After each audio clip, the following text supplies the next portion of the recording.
Welcome to key colours. Age లెక్క చేయని glamour ఉండటం చాలా మందిలో చూసుంటాం.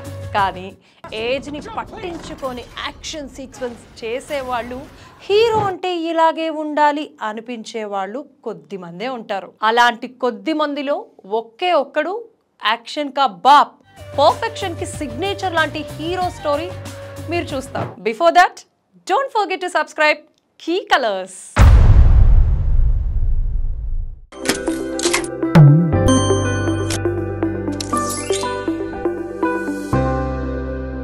ఇతన్ అదే టామ్ క్రూజ్.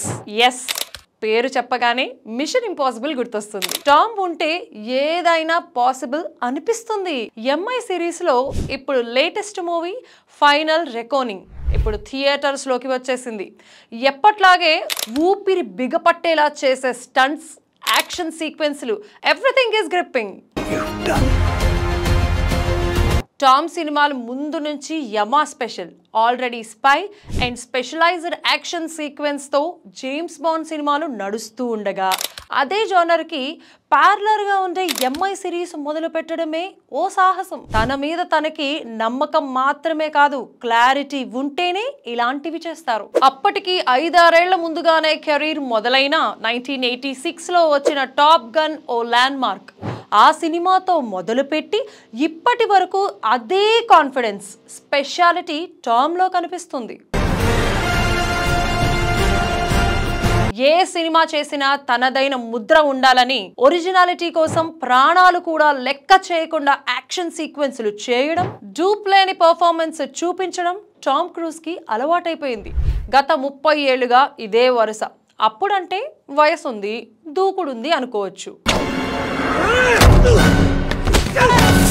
ఒకప్పుడు ఎందుకు పనికిరావు అని అన్నారు, రిజెక్ట్ చేశారు. స్కూల్ డేస్ నుంచి ఒంటరితనంతో పెరిగాడు. బట్ పట్టుదలతో వన్ అండ్ ఓన్లీగా ఎదిగాడు. బుర్జ్ ఖలీఫా ఎక్కేసిన, క్లిఫ్ నుంచి అమాంతం దూకేసిన అదంతా ఇతనే, అదే టామ్ క్రూజ్ కే సాధ్యం. The first day of shooting, Tom, what did we do? We jumped off a building. Yeah. కానీ ఇప్పుడు 60 దాటినా కూడా ఇదే స్పీడ్. నా సినిమా చేస్తే నేనే చేయాలి, ఎవరో చేస్తే నేను పేరు వేసుకోను అంటూ అదే ఎంగేజింగ్ ఎనర్జీతో టామ్ క్రూజ్ దుమ్ము రేపుతున్నాడు. ఫైనల్ రెకోనింగ్ లో కూడా అదే చేశాడు. మిషన్ ఇంపాసిబుల్ చేసినా, జాక్ రిచర్ తీసినా తనే యాక్ట్ చేస్తాడు.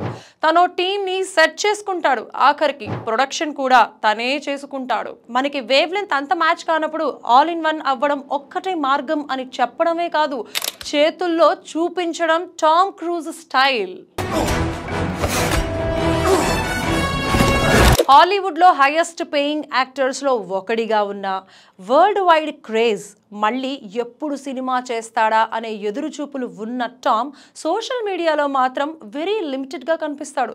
ప్రైవేట్ లైఫ్ పూర్తిగా తన పర్సనల్ అంటాడు. బ్రాడ్ పిట్, విల్ స్మిత్ లాంటి తోటి హీరోల లైఫ్ పబ్లిక్ డిబేట్ అయినా టామ్ మాత్రం తన పర్సనల్ స్పేస్ పక్కా మెయింటైన్ చేయడంలో ముందున్నాడు. అందులోనూ స్పెషల్ అనిపించుకున్నాడు.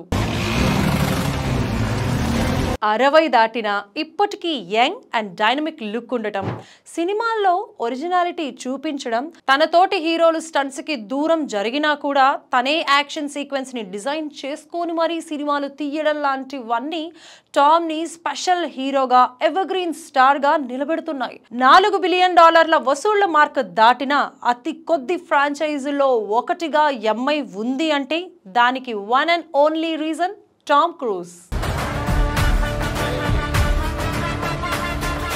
ఎంతకాలం ఉంటామో తెలీదు, కానీ ఉన్నంతకాలం ఇలాగే ఉంటా, ఇలాగే చేస్తూ ఉంటా అని టామ్ చెప్పడం చూస్తే take the life as it is అనే మాట కళ్ళ ముందు కదులుతున్నట్టుగా కనిపిస్తాడు. మరి ఎంఐ సిరీస్ లో ఈ ఫైనల్ రికార్డింగ్ లాస్ట్ అవుతుందా, కంటిన్యూయేషన్ ఉంటుందా చూడాలి. మీరు మిషన్ ఇంపాసిబుల్ ఫ్యాన్స్ అయితే టాప్ లోను, ఎంఐ ఫ్రాంచైజ్ లోను మీకు ఏమి ఇష్టమో నాకు చెప్పండి.